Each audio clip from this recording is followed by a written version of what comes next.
তুমি দুৰ্বল নহবা।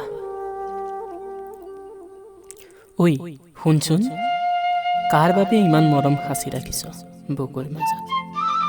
আহিব জানো আকৌ উভতি তোৰ মৰম বিচাৰি? সাঁচতীয়া মৰমবোৰ তেনেকৈয়ে ৰৈ যাব বুকুৰ মাজত। সি যে এতিয়া বেলেগৰ আলহী। ভাল জানো তোক সঁচাকৈয়ে পাইছিল? তইতো নাজানো সি যে এজন ভাল অভিনেতা। অভিনয় কৰিয়েই তোৰ মৰম বদলিছিল। তোৰো ভুল নাই, সঁচা অন্তৰে তই ভাল পাইছিলি। ভাল পোৱাটো ভুল হ'বই নোৱাৰে, কিন্তু তোৰো এটা ভুল হৈ গ'ল, তই মানুহ চিনিব নাজানিলি। অনুৰোধ এটা ৰাখিবি, নকওঁ তাক পাহৰি যা বুলি। ময়ো জানো পাহৰি যোৱাটো সম্ভৱ নহয়, কিন্তু নিজৰ কথাও এবাৰ ভাবিবি।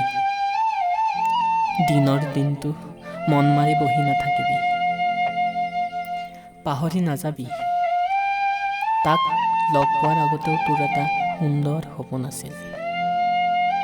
তই তোৰ সপোনবোৰ দিঠক কৰিব লাগিব।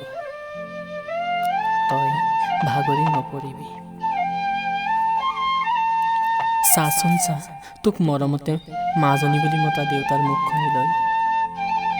তই মন মাৰি বহি থাকিলে তেওঁ জানো সুখী হ'ব পাৰিব? তই নিজকে সাহস কৰি তুলিব লাগিব, নহ'লে জীৱনটোত আৰু লগ পাব লগা অভিনেতাবোৰে তোৰ দুৰ্বলতাৰ সুযোগ ল'ব। তই চিন্তা নকৰিবি, তোৰ সকলো দুখ পাহৰাই তোক সুখী কৰিব পৰা এজন তোৰ জীৱনলৈও আহিব। মাথো তই তোৰ সপোনবোৰ পূৰ কৰিব লাগিব।